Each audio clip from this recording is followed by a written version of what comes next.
রব্বুল আলামিন কোরআনুল হাকিমের মধ্যে ডাক দেয়া বলে, ইন্না ইদ্দাতাশ শুহুরি ইনদাল্লাহি ইসনা আশারা শাহরান ফি কিতাবিল্লাহ ইয়াউমা খালাকাস সামাওয়াতি ওয়াল আরদা মিনহা আরবাআতুন হুরুম। রব্বুল আলামিন এই পৃথিবী সৃষ্টি করার পরে 12টি মাস আমাদের জন্য নির্ধারণ করে দিলেন। আর 12টি মাসের মধ্য থেকে আল্লাহ তাআলা 4টি মাসকে আল্লাহ তাআলা শ্রেষ্ঠত্ব দান করলেন। এই 4টি মাসের মধ্য থেকে অন্যতম হলো রজব মাস। সুবহানাল্লাহ বলেন।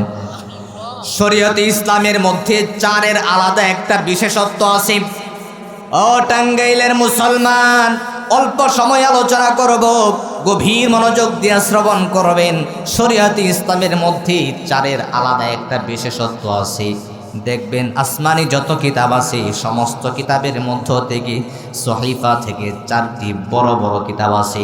তাওরাত, জাবুর, ইনজিল, কোরআন।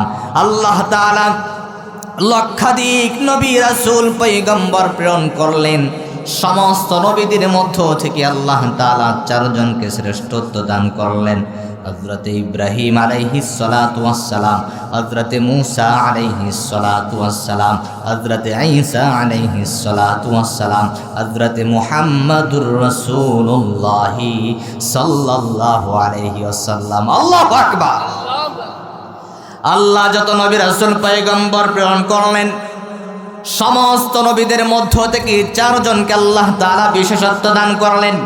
রব্বুল আলামিন অসংখ্য অগণিত ফেরেশতা সৃষ্টি করলেন। সমস্ত ফেরেশতাদের মধ্য থেকে 4 জনকে শ্রেষ্ঠত্ব দান করলেন। হযরতে জিবরাইল আমিন, হযরতে মিকাইল, হযরতে ইসরাফিল, হযরতে আজরাইল আলাইহিস সালাতু ওয়াস সালাম। কথা বলেন ঠিক কিনা? শরীয়তে ইসলামের মধ্যে 4 জন খলিফা আছে। বোঝা যায় এই 4-এর আলাদা বিশেষত্ব আছে না নাই? রব্বুল আলামিন 12টি মাস নির্ধারণ করে দিয়া 4টি মাসকে আল্লাহ তাআলা শ্রেষ্ঠত্ব দান করলেন। এর মধ্যে অন্যতম হলো এই রজব মাস। আর এই রজব মাসের মধ্যে আপনার আমার নবী রাহমাতুল লিল আলামিনকে আল্লাহ তাআলা এমন একটা মুজিজা দান করেছেন। রাসূলুল্লাহর জীবনের ঐতিহাসিক ঘটনা এই রজব মাসেই ঘটে গেছে। সুবহানাল্লাহ। আপনারা সকলেই জানেন আমার রাসূল সাল্লাল্লাহু আলাইহি ওয়াসাল্লাম মিরাজে গিয়েছিলেন। জানেন কি জানেন না? এই মিরাজের ঘটনা এই রজব মাসেই সংঘটিত হয়েছে। সুবহানাল্লাহ বলেন। এই মাসে আরো ঐতিহাসিক অনেক ঘটনা ঘটেছে। এটা এমন একটি মাস যেই মাসে আল্লাহ তাআলা মুমিনদেরকে মুক্তি দেয়া দেন। আল্লাহু আকবার। এই মাসের মধ্যে আল্লাহ তাআলা বিশ্বনবী রাহমাতুল লিল আলামিনকে মিরাজে নিয়েছিলেন। রাসূলুল্লাহর যত ঐতিহাসিক মুজিজা আছে এর মধ্যে অন্যতম হলো মিরাজের ঘটনা। কথা বলেন ঠিক কিনা? এটা ঐতিহাসিক আশ্চর্য ঘটনা। রব্বুল আলামিন কোরআনুল হাকিমের সূরাতুল বানী ইসরাঈলের মধ্যে ডাক দেয়া বলেন, সুবহানাল্লাযী আসরা বিআবদিহি লাইলাম মিনাল মাসজিদিল হারাম ইলাল মাসজিদিল আকসাল্লাযী বারাকনা হাওলাহু লিনুরিয়াহু মিন আয়াতিনা। ও টাঙ্গাইলের মুসলমান, গভীর মনোযোগ দিয়ে শ্রবণ করবেন। রব্বুল আলামিন কোরআনুল হাকিমের মধ্যে আশ্চর্য অনেক ঘটনায় তিনি আলোচনা করেছেন। কোথাও সুবহানা শব্দটা ব্যবহার করা নাই। আপনি আমি যখন বক্তার আলোচনা শুনি, বড় কোনো আলেমের কথা শুনি, আশ্চর্য কোনো কথা শুনলে আমরা সবাই বলে উঠি সুবহানাল্লাহ। কথা বলেন ঠিক কিনা? আল্লাহ রাব্বুল আলামিন কোরআনুল হাকিমের মধ্যে হযরত ইব্রাহিম আলাইহিস সালাতু ওয়াস সালামের ঘটনা আলোচনা করলেন। নবীজির অগ্নিকাণ্ডের ঘটনা তিনি আলোচনা করেছেন। হযরত ইউনূস আলাইহিস সালাতু ওয়াস সালামের মাছের খাবার হয়ে যাওয়ার ঘটনা তিনি আলোচনা করেছেন। কোথাও তিনি সুবহানা শব্দটা ব্যবহার করে নাই। কিন্তু আল্লাহ রাব্বুল আলামিন আপনার আমার নবী রাহমাতুল লিল আলামিনের মিরাজের ঘটনা আলোচনা করতে গিয়ে তিনি প্রথমেই বললেন সুবহানাল্লাযী আসরা বিআবদিহি লাইলাম মিনাল মাসজিদিল হারাম। আমি রাত্রের একটা অংশে মহিমাময় ওই সত্তা যিনি রাত্রের একটি অংশে তার বান্দাকে তার গোলামকে মসজিদে হারাম থেকে বাইতুল মুকাদ্দাসে নিয়ে গিয়েছিলেন। আল্লাহু আকবার। কেন নিয়েছিলেন? মিরাজের উদ্দেশ্য হলো আপনার আমার নবী রাহমাতুল লিল আলামিন যেই মাসে যেই বছরে মিরাজ সংঘটিত হয়েছিল ওই বছরটা আপনার আমার নবীর ছিল আমুল হুজুন তথা চিন্তার বছর, টেনশনের বছর। কারণ আপনার নবী রাহমাতুল লিল আলামিন ওই বছরে তার বিবি খাদিজাতুল কুবরাকে তিনি হারিয়েছিলেন। চাচাকে এই বছরে তিনি কয়েকদিনের ব্যবধানে হারিয়েছিলেন। অথবা কালিমার দাওয়াত নিয়ে বুক ভরা আশা নিয়ে নানির বাড়ির দেশ তায়েফে তিনি সফর করেছিলেন। ওনার প্রত্যাশা ছিল নানির বাড়ির লোকদেরকে যদি কালিমার দাওয়াত দেই ওনারা হয়তোবা সহজে কালিমা পড়ে মুসলমান হবে। আপনার আমার নবী রাহমাতুল লিল আলামিন তায়েফের মধ্যে চলে গেলেন। তায়েফের নেতাদের সঙ্গে তিনি কথা বললেন। তায়েফের মানুষেরা রাসূলুল্লাহর দাওয়াত গ্রহণ করে নাই, বরং রাসূলুল্লাহর বিরুদ্ধাচরণ করতে গিয়া তায়েফের যুবকদেরকে আল্লাহর হাবিবের পিছনে লেলিয়ে দিয়েছিল। তায়েফের যুবকেরা মক্কা থেকে একজন পাগল এসেছে, ওই পাগলটাকে তোমরা দৌড়ায়া দাও, তাকে জুলুম করো, নির্যাতন করো, তাকে পাথর নিক্ষেপ করে সরিয়ে দাও। নাউজুবিল্লাহ বলেন। রাসূল সাল্লাল্লাহু আলাইহি ওয়াসাল্লাম তায়েফে গিয়ে কালিমা দাওয়াত দিতে পারলেন না। আল্লাহর হাবিবের অন্তরের মধ্যে ব্যথা, এদিকে আল্লাহর ইজ্জতের মধ্যে আঘাত লেগে গেছে। আল্লাহ রাব্বুল আলামিন আল্লাহর হাবিবকে ডাক দেয়া বলেন, নবীজি আপনি আপনার বিবি হারালেন, আপনি আপনার চাচাকে হারালেন, তায়েফের মানুষেরা আপনার দাওয়াত গ্রহণ করে কালিমা পড়ে মুসলমান হলো না। ও নবীজি টেনশনের কোনো কারণ নাই, চিন্তার কোনো কারণ নাই। আমরা অনেক সময় আমাদের সন্তানেরা যখন কান্নাকাটি করে বা বাবা তার সন্তানকে শাসন করে, আবার সন্তানের মন রক্ষা করার জন্য বাজারে নিয়ে যায়, মজা কিনে দেয়, বাহিরে ঘুরতে নিয়ে যায়। আল্লাহর হাবিবকে আল্লাহ তাআলা ডাক দেয়া বলে, নবীজি আপনি টেনশন করবেন না, চিন্তা করবেন না, আমি আল্লাহর রাজত্ব অনেক বিশাল, আমি আল্লাহ দাওয়াত দিলাম, আমি আল্লাহর দাওয়াত গ্রহণ করে আপনি মেরাজে আসেন, আল্লাহর আরশে আজিম দেখেন, আল্লাহর রাজত্ব দেখেন, আল্লাহর জান্নাত দেখেন, জান্নাতের নিয়ামত রাজিগুলো দেখেন, দেখলে আপনার মন ভালো হয়ে যাবে। আল্লাহু আকবার। এবার রাসূল সাল্লাল্লাহু আলাইহি ওয়াসাল্লামকে মিরাজে যাওয়ার জন্য দাওয়াত করেছেন কে? আল্লাহ রাব্বুল আলামিন স্বয়ং নিজে দাওয়াত করলেন। রাসূল সাল্লাল্লাহু আলাইহি ওয়াসাল্লাম ইশার সালাত আদায় করে তার চাচাতো বোন উম্মে হানির ঘরে তিনি শায়িত হলেন। প্রতিমধ্যে হযরতে জিবরাইল আলাইহিস সালাতু ওয়াস সালাম, হযরতে মিকাইল আলাইহিস সালাতু ওয়াস সালাম আল্লাহর হাবিব সাল্লাল্লাহু আলাইহি ওয়াসাল্লামের ঘরে তাশরীফ আনলেন। কিন্তু প্রতিদিন রাসূলুল্লাহর কাছে যেইভাবে আসে, যেই পদ্ধতিতে আসে, সেদিন সেই পদ্ধতিতে আসে নাই। রাসূলুল্লাহর কাছে জিবরাইল আসলে দরজা দিয়ে আসতেন, কিন্তু যেই দিন আপনার আমার নবী রাহমাতুল লিল আলামিন মিরাজের মধ্যে যাবেন, সেদিন দরজা দিয়ে আগমন করে নাই। রাসূলুল্লাহ শুয়েছিলেন, সাত ভাগ করে, দুই ভাগ করে জিবরাইল আমিন রাসূলুল্লাহর কাছে আগমন করলেন। সুবহানাল্লাহ। এবার জিবরাইল ডাক দেয়া বলে, ইয়া রাসূলুল্লাহ, ইয়া হাবিবাল্লাহ, আপনি চলেন আমার সাথে। আপনার নবী আমার নবী রাহমাতুল লিল আলামিন জিবরাইলকে পাল্টা প্রশ্ন করলেন না, ও ভাই জিবরাইল কোথায় যাব? কারণ রাসূল ভালো করেই জানে জিবরাইল আল্লাহর হুকুম ছাড়া আমাকে কোথাও নিয়ে যাবে না। কথা বলেন ঠিক কিনা? রাসূলুল্লাহ চলতে লাগলেন। আল্লাহর হাবিবকে নিয়ে যাওয়া হলো হাতিমে কাবার নিকট। যারা হজ করেছেন, উমরা করেছেন, তারা জানেন কাবা ঘরের পাশে একটা অংশ আছে বেড়া দেওয়া, যেটাকে হাতিমে কাবা বলা হয়, অর্থাৎ কাবা ঘরের অংশই বলা হয়। ওখানে নিয়ে যাওয়া হলো। আল্লাহর হাবিব সাল্লাল্লাহু আলাইহি ওয়াসাল্লামকে শুইয়ে দেওয়া হলো। তার বক্ষ বিদারণ করা হলো।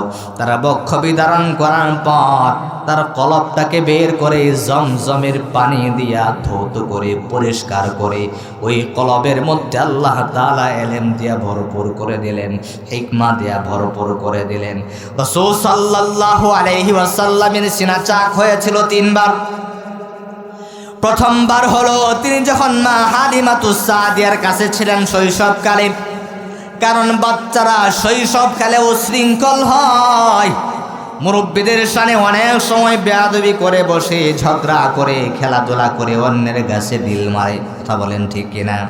কিন্তু আপনার আমার নবী রাহমাতুল্লিল আলামিনের সিনা চাক করার মাধ্যমে তার কলবটাকে শিশু সুলভ আচরণ থেকে আমার আল্লাহ পরিষ্কার করে দিলেন। সুবহানাল্লাহ।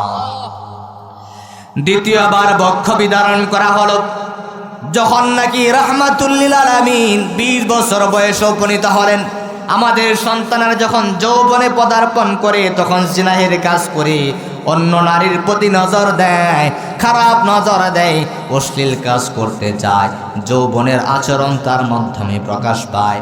আপনার আমার নবী রাহমাতুল্লিল আলামিনের মাধ্যমে যেন যৌবন সুলভ কোনো আচরণ প্রকাশ না পায়, এই জন্য রাব্বুল আলামিন 20 বছর বয়সে রাসূলুল্লাহর সিনা চাক করে তার কলবটাকে যৌবন সুলভ অশ্লীল আচরণ ব্যবহার থেকে আমার আল্লাহ পরিষ্কার করে দিলেন।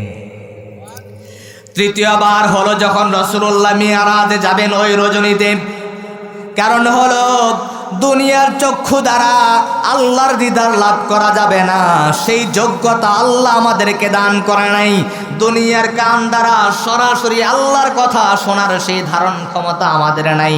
ঊর্ধ্ব জগতে আরোহণ করবার মতো সেই ক্ষমতা আমাদের নাই। সিনা চাক করার মাধ্যমে আল্লাহ রাব্বুল আলামিন রাসূলুল্লাহকে উপযুক্ত করলেন যাতে করে তিনি সরাসরি আল্লাহর দিদার লাভে ধন্য হতে পারেন। উপর জগতের আরোহণ করবার মতো, আবহাওয়া বরদাস্ত করবার মতো সেই যোগ্যতা আমার আল্লাহ ভরে দিলেন। এরপরে জিবরাইল আমিন বোরাক নিয়ে আসলেন। যেই বোরাকের গতি হলো এমন, মানুষের চোখের দৃষ্টি যেখানে গিয়া শেষ হয়, বোরাকের এক একটা কদম সেখানে গিয়া পড়ে। সুবহানাল্লাহ। এমন একটা বাহন নিয়ে আসছে যেটার নাম বোরাক। এক একটার বিস্তারিত আলোচনা করলে অনেক আলোচনা, আমরা মূল বিষয়ে যাচ্ছি।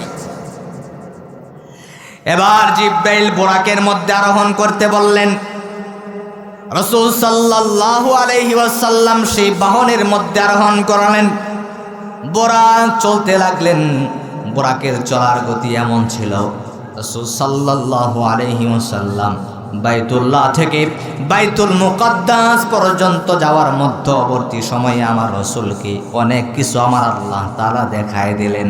কবরের মধ্যে কেমন আযাব হবে, কোন পাপ করলে কি শাস্তি দেওয়া হবে, সুদ খেলে কি শাস্তি দেওয়া হবে, গীবত করলে কি শাস্তি দেওয়া হবে, পরকিয়া করলে কি শাস্তি দেওয়া হবে, সব কিছু দেখালেন। কি এটা দুনিয়াতে আমার রাসূলকে দেখানো হলো, কারণ হলো আমার আল্লাহ জাহান্নামকে 7 তবক জমিনের নিচে রেখেছেন।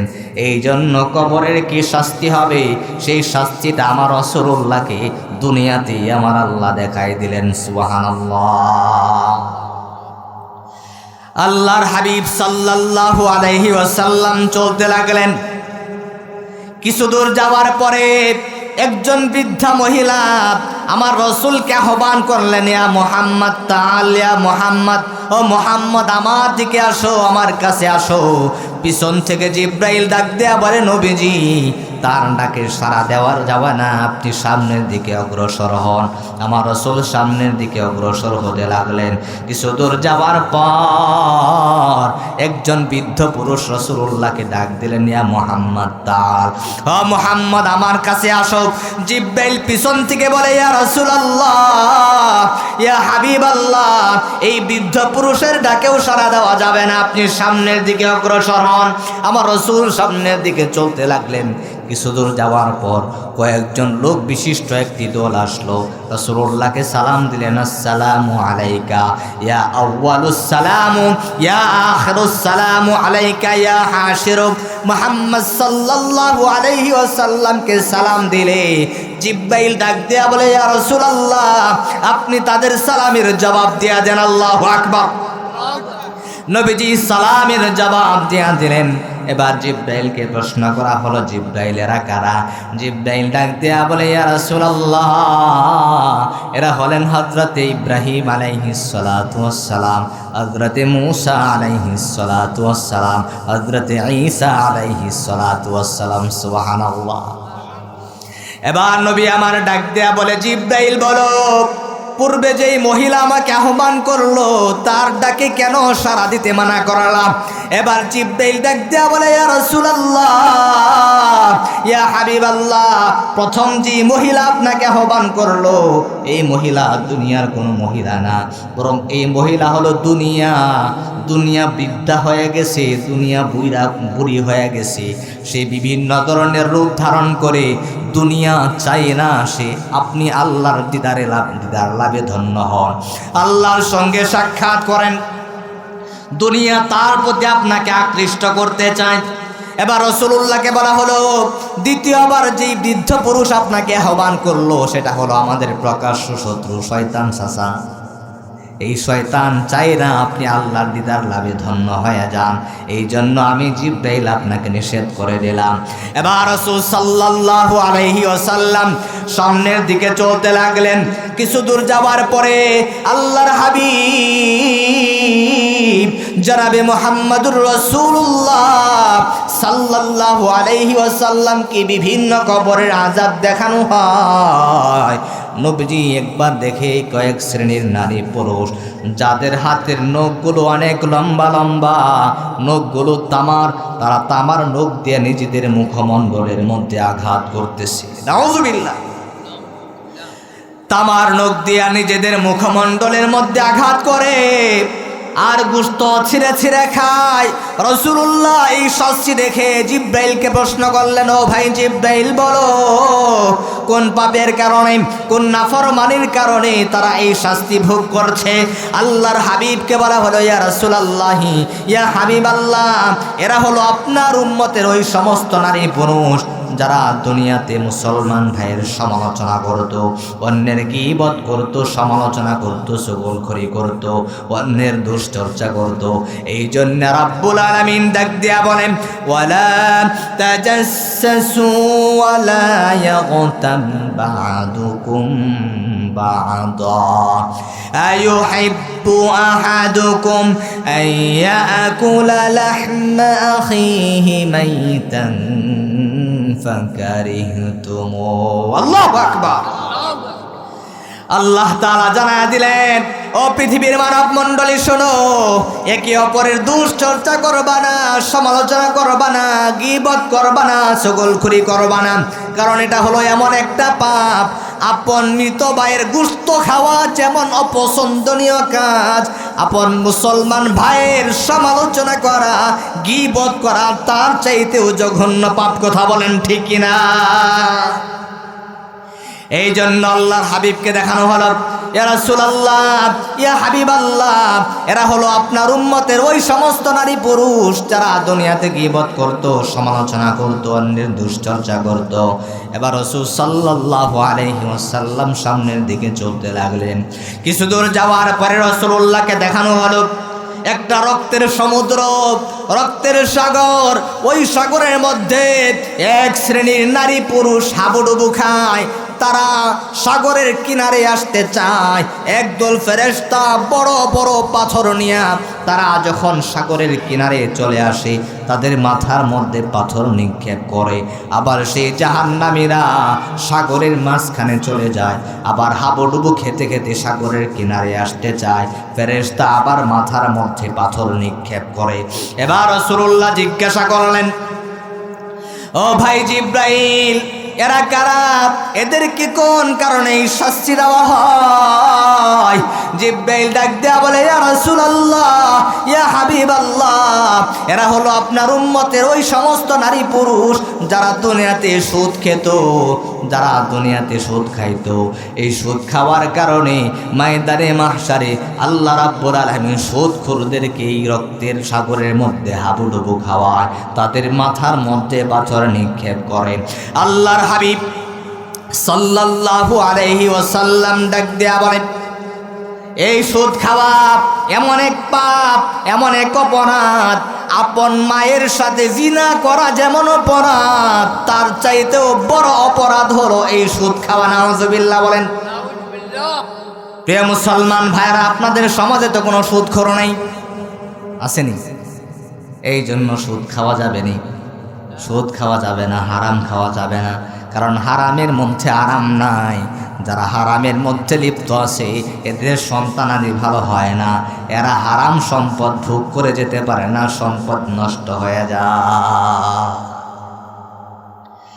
এবার রাসূল সাল্লাল্লাহু আলাইহি ওয়াসাল্লামকে বলা হলো, নবীজি এরা হলো আপনার উম্মতের ওই সমস্ত নারী পুরুষ যারা দুনিয়াতে সুদ ভক্ষণ করত, সুদ গ্রহণ করত। রাসূল সাল্লাল্লাহু আলাইহি ওয়াসাল্লাম সামনের দিকে চলতে লাগলেন। কিছু দূর যাওয়ার পরে যাইয়া দেখে দুইটা পাতিল, একটা পাতিলের মধ্যে রান্না করা সুন্দর সুস্বাদু মাংস রাখা আছে, আর একটা পাতিলের মধ্যে পচা দুর্গন্ধযুক্ত মাংস রাখা আছে। এক শ্রেণীর নারী পুরুষ রান্না করা সুস্বাদু মাংস রেখে পচা দুর্গন্ধযুক্ত মাংস খাবার জন্য প্রতিযোগিতা করতেছে। রাসূল সাল্লাল্লাহু আলাইহি ওয়াসাল্লাম জিবরাইলকে প্রশ্ন করলেন, ও জিবরাইল, কোন পাপের কারণে তাদেরকে এই শাস্তি দেওয়া হয়? তারা সুন্দর সুস্বাদু তরকারি বাদ দিয়া কেন পচা মাংস খাচ্ছে? রাসূলুল্লাহকে বলা হলো, ও নবীজি, এরা হলো আপনার উম্মতের ওই সমস্ত নারী পুরুষ যাদের ঘরে হালাল বিবি ছিল, যাদের ঘরে হালাল স্বামী ছিল, হালাল স্বামী স্ত্রী রেখে যারা পরকীয়ার মধ্যে লিপ্ত ছিল। জিনা করবার কারণে, পরকীয়া করবার কারণে আল্লাহ রাব্বুল আলামিন তাদেরকে এই শাস্তি দিচ্ছেন। বলেন নাউজুবিল্লাহ। প্রিয় মুসলমান ভাইয়ারা, এমন একটা আলোচনা আমরা নিয়েছি, লম্বা আলোচনা। যেহেতু এই মাসে রাসূলুল্লাহর মেয়ারাজ সংগঠিত হয়েছে, এই জন্য আলোচনাটা করছি। রাসূল সাল্লাল্লাহু আলাইহি ওয়াসাল্লাম এবার সামনের দিকে অগ্রসর হলেন। আল্লাহর হাবিব সাল্লাল্লাহু আলাইহি ওয়াসাল্লাম বাইতুল আকসা তথা ফিলিস্তিনে গিয়ে উপস্থিত হলেন। বোরাক থেকে নামলেন। জিবরাইল আমিন সেই বোরাকটাকে একটা আংটার সঙ্গে বাঁধলেন। রাসূল সাল্লাল্লাহু আলাইহি ওয়াসাল্লাম বাইতুল মুকাদ্দাসের ভিতরে প্রবেশ করলেন। ভিতরে প্রবেশ করে দেখে আদম আলাইহিস সালাতু ওয়াস সালাম থেকে শুরু করে হযরতে ঈসা রূহুল্লাহ পর্যন্ত সমস্ত নবী রাসূলেরা কাতারবদ্ধ হয়ে রাসূলুল্লাহর জন্য অপেক্ষা করতেছে। রাসূল অবাক হয়ে গেলেন। আদম আলাইহিস সালাতু ওয়াস সালাম থেকে শুরু করে সমস্ত নবীরা বাইতুল মুকাদ্দাসের ভিতরে কাতারবদ্ধ হয়ে অপেক্ষা করতেছে। আল্লাহু আকবার। আপনার আমার নবী রাহমাতুল লিল আলামিন একটু লজ্জা পেয়ে গেলেন। কারণ যেহেতু সমস্ত নবীরা উপস্থিত, জায়নামাজের মুসল্লায় বসা, মনে হচ্ছে এখন নামাজ হবে। যেহেতু রাসূল সাল্লাল্লাহু আলাইহি ওয়াসাল্লাম পরে আসলেন, কারণ তিনি তো প্রধান নবী, প্রধান বক্তা। প্রধান বক্তা তো একটু পরে আসবে, কথা বলেন ঠিক কিনা? সমস্ত নবীরা অপেক্ষা করতেছে। রাসূলুল্লাহ লজ্জা পাচ্ছিলেন, কোথায় বসবেন, কোথায় যাবেন। কারণ ডিঙ্গাইয়া সামনে যাওয়া যাবে না। যদিও তিনি বিশ্ব নবী, কিন্তু উনার বাবা আদম আলাইহিস সালাতু ওয়াস সালাম বসা, বাবা ইব্রাহিম আলাইহিস সালাতু ওয়াস সালাম বসা, পূর্বের সমস্ত অভিজ্ঞ নবীরা এখানে বসা। যদিও নবী মর্যাদার দিক দিয়ে বড়, অভিজ্ঞতাই কম, কথা বলেন ঠিক কিনা? রাসূল সাল্লাল্লাহু আলাইহি ওয়াসাল্লাম ইতস্তবোধ করতেছিলেন কোথায় বসবেন। পিছন থেকে জিবরাইল আমিন আল্লাহর হাবিবের কাঁধে হাত রেখে বললেন, ইয়া রাসূলুল্লাহ, ইয়া হাবিবাল্লাহ, আজকে আপনি পিছনে থাকবেন না। আজকে আল্লাহ রাব্বুল আলামিন সমস্ত নবীদেরকে বাইতুল মুকাদ্দাসে একত্রিত করিয়া আপনার জন্য ইস্তেকবালের স্বাগত জানানোর ব্যবস্থা করে দিলেন। সুবহানাল্লাহ। রাসূল সাল্লাল্লাহু আলাইহি ওয়াসাল্লামের কাঁধে হাত রেখে নবীজিকে সামনের দিকে আগায় দিলেন। আল্লাহর হাবিবকে ইমামতির মুসল্লায় দাঁড় করে দিলেন। আর নবীজিকে বলা হলো, ইয়া রাসূলুল্লাহ, ইয়া হাবিবাল্লাহ, সমস্ত নবীরা আজকের এই দিনে আপনার পিছনে মুক্তাদি হবে।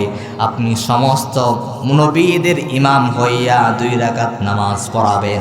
এই নামাজের মধ্য দিয়া আল্লাহ রাব্বুল আলামিন আপনাকে ইমামুল মুরসালিন বানাই দিবে। সুবহানাল্লাহ। এমন এক নবী পেয়েছি, এমন একজন নবী পেয়েছি যিনি সমস্ত নবীদেরও নবী। আল্লাহু আকবার।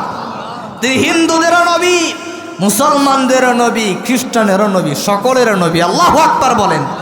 কিন্তু সেই নবীর উম্মত হয়ে আমরা নবী চিনলাম না। কথা বলেন ঠিকই না? আমি নবী না চিনিলাম, কি যে ভুল করিলাম।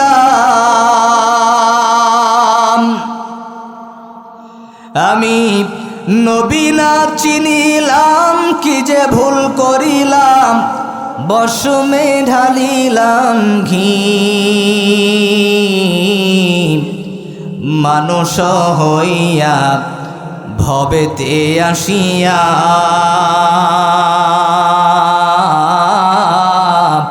মানুষের করিলাম কি, মানুষ হইয়া ভবেতে আসিয়া। মানুষের করিলাম কি, আমি নবী না চিনিলাম, কি যে ভুল করিলাম। আমি নবী না চিনিলাম, কি যে ভুল করিলাম। বসমে ঢালিলাম ঘি, মানুষ হইয়া ভবেতে আসিয়া। মানুষের করিলাম কি। আল্লাহু আকবার। এমন নবী পেয়েছি, সেই নবীর উম্মত হইয়া ও নবীজির সুন্নত মানি না। আছে না নাই? এবার আল্লাহর হাবিব জনাবে মুহাম্মদুর রাসূলুল্লাহ সাল্লাল্লাহু আলাইহি ওয়াসাল্লাম ইমামতের মুসল্লায় দাঁড়ায়া গেলেন। তিনি 2 রাকাত সালাতের ইমামতি করলেন। নামাজ শেষ করে সমস্ত নবীদের সঙ্গে সালাম বিনিময় করলেন, কথা বললেন, ভালো মন্দ জিজ্ঞাসা করলেন। আল্লাহু আকবার। রাসূল সাল্লাল্লাহু আলাইহি ওয়াসাল্লাম এই যে বাইতুল্লাহ থেকে বাইতুল মুকাদ্দাস পর্যন্ত গেলেন, নবীদের সঙ্গে দেখা করলেন, নবীদের নামাজের ইমামতি করলেন, তাদের সঙ্গে কথা বললেন। সময়ের দরকার হয়েছে কি হয় নাই? অনেক সময়ের দরকার না? কিন্তু আল্লাহ বলছেন লাইলাম মিনাল মসজিদিল হারাম ইলাল মসজিদিল আকসা। আমি আমার বান্দাকে রাত্রির একটা অংশে আমি মসজিদে হারাম থেকে বাইতুল মুকাদ্দাস পর্যন্ত নিয়ে গেছি। ওখান থেকে প্রথম আসমান, দ্বিতীয় আসমান, তৃতীয় আসমান, পঞ্চম আসমান, আরশে আযীম, জান্নাত, জাহান্নাম সব কিছু দেখায় আবার ফজরের আগে নিয়ে আসছি। সুবহানাল্লাহ বলেন। আল্লাহ সব কিছু পারেন কি পারেন না? দুনিয়ার মানুষ যেটা পারে না সেটা পারেন কে? যদি 1 লক্ষ বা 2,24,000 নবী সেদিন বাইতুল মুকাদ্দাসে উপস্থিত হয়, তাদের সঙ্গে যদি নবীজি সালাম বিনিময় করেন, কথা বলেন, আর এক একজনকে যদি 30 সেকেন্ড করেও সময় দেন, তার উপরেও তো 62,000-এর চাইতে বেশি মিনিট লাগে। কথা বলেন ঠিক কিনা? তো সাধারণ জ্ঞানে আমাদের মাথায় এটা ধরবে না। কিভাবে সম্ভব? মুহাম্মদ রাত্রির একটা অংশে তিনি বাইতুল্লাহ থেকে বাইতুল মুকাদ্দাসে যাবেন, সেখানে নামাজের ইমামতি করবেন। এবার প্রথম আসমানে যাবেন, দ্বিতীয় আসমানে যাবেন, পঞ্চম আসমান, সপ্তম আসমান, সিদরাতুল মুনতাহা, জান্নাত, জাহান্নাম পরিদর্শন করে আল্লাহর দিদার লাভে ধন্য হয়ে আবার দুনিয়াতে চলে আসবে। এটা কিভাবে সম্ভব? কিন্তু আল্লাহ পারেন কিনা? মুহাদ্দিসিনে কেরাম বলেন, নবীজি মুহাম্মদুর রাসূলুল্লাহ সাল্লাল্লাহু আলাইহি ওয়াসাল্লাম যখন মিরাজের পথে রওনা হলেন, তখন থেকে আল্লাহ রাব্বুল আলামিন দুনিয়ার চলার পদ্ধতিকে স্টপ করে দিলেন। আর কিছুই চলবে না, ঘড়ির কাঁটা চলবে না। রাসূলুল্লাহ বাইতুল্লাহ থেকে বাইতুল মুকাদ্দাস থেকে প্রথম আসমান, দ্বিতীয় আসমান, তৃতীয় আসমান, সিদরাতুল মুনতাহা, আরশে আযীম, জান্নাত, জাহান্নাম পরিদর্শন করে আল্লাহর হাবিব দুনিয়াতে আগমন করেছেন। এই একটু সময়ের ব্যবধান অল্প সময়ে না, এই সময়ের মধ্যে ২৭,০০০ বছর চলে গেছে। ২৭,০০০ বছর চলে গেছে। এবার আল্লাহর হাবিব জনাবে মুহাম্মদুর রাসূলুল্লাহ সাল্লাল্লাহু আলাইহি ওয়াসাল্লাম নবীদের সঙ্গে কথা বললেন। কথা বলার পরে তিনি যখন বাইতুল মুকাদ্দাস থেকে বের হবেন, তখন রাসূলুল্লাহর সামনে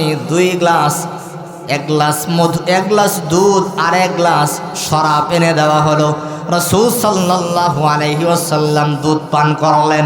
এবার জিবরাইল ডাক দেয়া বলেন, ইয়া রাসূলুল্লাহ, ইয়া হাবিবাল্লাহ, আপনি আজকে যদি দুধের গ্লাসটা গ্রহণ না করতেন, আপনি যদি শরাবের গ্লাসটা গ্রহণ করতেন, তাহলে আপনার উম্মত ধ্বংস হয়ে যেত। নবীজি, আপনার উম্মতের জন্য কল্যাণ আর কল্যাণ। আল্লাহু আকবার। এত লম্বা আলোচনা শেষ করা যাবে না। রাসূল সাল্লাল্লাহু আলাইহি ওয়াসাল্লাম বাইতুল মুকাদ্দাস পর্যন্ত গেলেন। আর বাইতুল্লাহ থেকে বাইতুল মুকাদ্দাস এই সফরটাকে বলা হয় ইসরা। এটাকে কি বলা হয়? ইসরা। আর বাইতুল মুকাদ্দাস থেকে আরশে আজিম পর্যন্ত এটাকে বলা হয় মেয়ারাজ। আর দুইটাকে সমন্বয় করেও মেয়ারাজ বলা হয়। আর এই মেয়ারাজ কেন সংঘটিত করলেন? উদ্দেশ্য হলো দুইটা। কয়টা? এক নাম্বার উদ্দেশ্য হলো আল্লাহ রাব্বুল আলামিন তার হাবিব জনাবে মুহাম্মদুর রাসূলুল্লাহ সাল্লাল্লাহু আলাইহি ওয়াসাল্লামকে সান্ত্বনা দিবেন।